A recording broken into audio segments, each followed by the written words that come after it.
శుభాకాంక్షలు.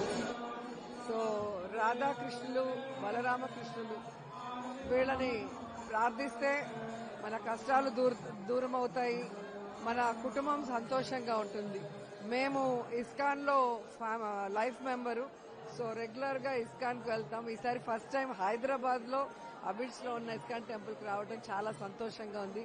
అది శ్రీకృష్ణుని జన్మ దినం రోజు రావటం, అందరినీ కలవటం అనేది ఆ కృష్ణుడి బ్లెస్సింగ్స్ మనందరికీ ఉండాలని మనస్ఫూర్తిగా కోరుకుంటున్నాం.